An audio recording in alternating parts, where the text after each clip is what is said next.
جائے تو ہو سکتا ہے، مگر جب مولوی کو پتا ہوگا کہ یہ خود نہیں پڑھتا، نہ قرآن پڑھتا ہے نہ حدیث پڑھتا ہے، تو وہ کوئی موقع کھانے پینے کا چھوڑے گا نہیں. اس لیے خود پڑھیے، خود سیکھیے. رسول کریم صلی اللہ علیہ وسلم کی احادیث کی کتابیں اپنے کمروں میں رکھیے، پڑھیے، آنکھیں کھولیے. تقلید کا دور گزر چکا ہے، بوڑھے لوگوں کے پیچھے چلنے کا دور گزر چکا ہے کہ جو ابا جان نے کہا تھا، جو چچا جان نے کہا تھا، جو مولوی صاحب نے کہا تھا، جو نانا ابو نے کہا تھا. یہ تعلیمی کا دور ہے، علم کا دور ہے، روشنی کا دور ہے. اس روشنی سے خود اپنی آنکھیں چار کیجئے. اللہ کے رسول صلی اللہ علیہ وسلم کی احادیث کی کتابوں کو، آپ کے فرامین کو احادیث کی کتابوں میں تلاش کیجئے، قرآن حکیم کو ترجمے سے پڑھیے، خود سیکھیے. اور جو خود سیکھتا ہے اس کو اس کی قیمت کا اندازہ ہوتا. وہ بڑی مشہور بات ہے نا، باپ مر جائے اور زیادہ وراثت، اچھا مال چھوڑ کر جائے تو بیٹے پھر اس وراثت کے مال کے ساتھ کیا سلوک کرتے ہیں جو ہم اسلام کے ساتھ کر رہے ہیں. وہی ہے یا نہیں ہے؟ اسلام کے ساتھ جو مرضی ہو جائے، نو ٹینشن، کیونکہ اس نے خود کمایا نہیں ہوتا. اور جس نے کمایا ہوتا ہے اس کی کیفیت کیسی؟ امیر المومنین سیدنا عمر رضی اللہ عنہ وارضا سوال کرتے ہیں، منبر پہ چڑھتے ہیں، لوگوں اگر میں دین اسلام سے 1 انچ پیچھے ہٹ جاؤں تم میرے ساتھ کیا سلوک کرو گے؟ آخری سب سے ایک مسلمان کھڑا ہوتا ہے، اپنے نیزے کو ہوا میں لہراتا ہے اور کہتا ہے، امیر المومنین اگر دین محمد سے 1 انچ پیچھے ہٹو گے اس نیزے کی نوک سے سیدھا کر دوں گا. کمایا تھا دین، وہ دین پہ اپنی جان وار کر کے، مال قربان کر کے، اولاد قربان کر کے، ہر چیز نچھاور کر کے اس دین کو انہوں نے کمایا تھا. اس لیے اس کی عزت بھی تھی، اس کی قیمت بھی تھی. ہمیں فری خط میں ملا، اور جی مولوی صاحب مولویوں کا چکر نہ پیا کرو، نماز ہی پڑھنی، سجدہ ہی دینا اللہ نو، جو مرضی دو چھوڑو، جو مرضی کرو. یہاں دین مرضی کا نہیں چلتا.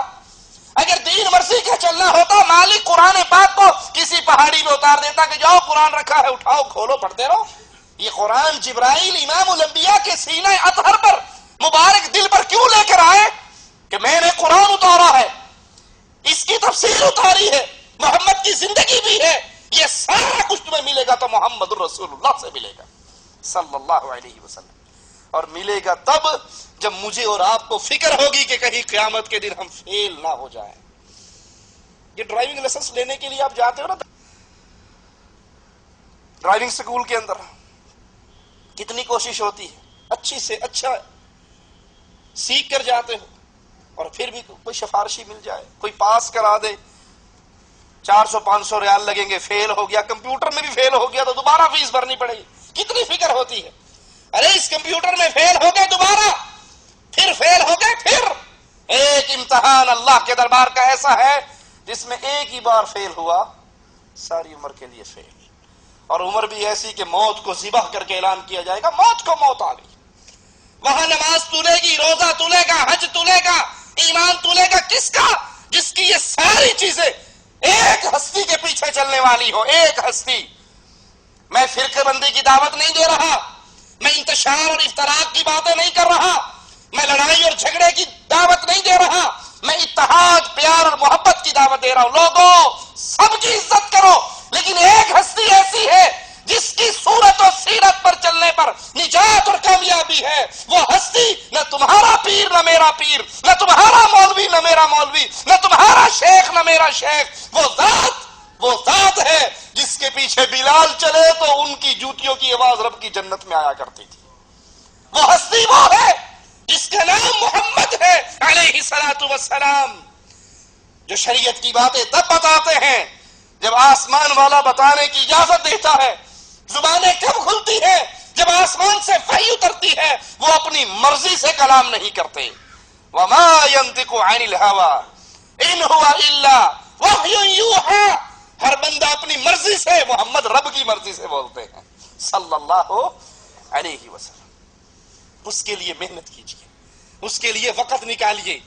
گاڑیاں ہمارے پاس ہیں، موبائل کس کس کی جیب میں ہاتھ مارو، 400 کا، 500 کا، 1000 کے، 2000 کے، 3000 کے لیٹسٹ سے لیٹسٹ ماڈل لینے کی کوشش کرتے ہیں.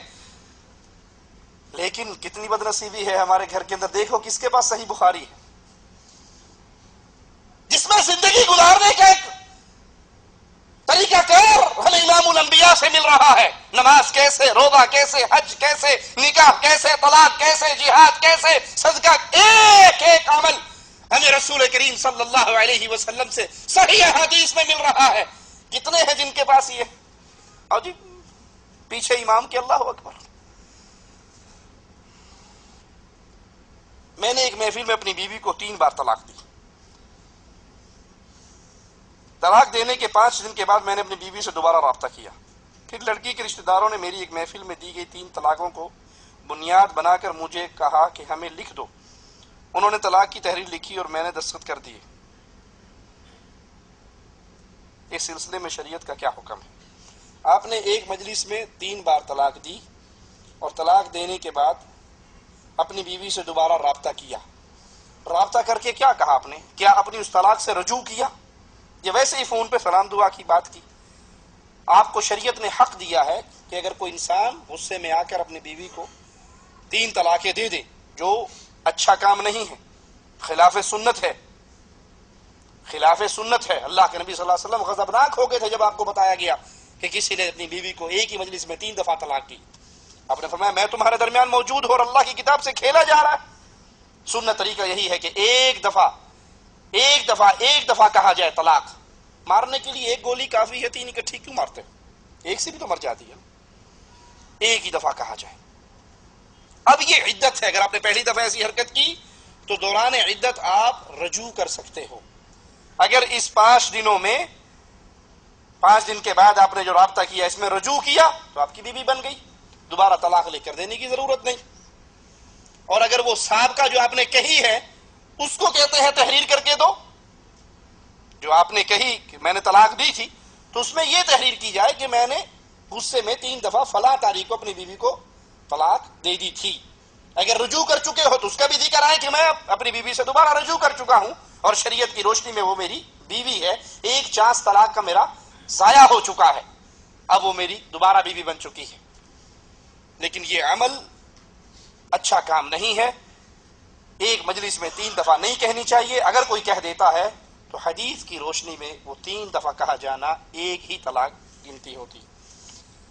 ابھی حج کا سیزن آ رہا ہے نا، تو ہم میں سے بھی کئی لوگ حج پر جائیں گے. وہاں کنکریاں مارتے ہیں یا نہیں؟ کتنی؟ 7. تو 7 کبھی دیکھا اپنے مٹھی پہ کسی نے 7 لے کے اکٹھی مار دی ہو؟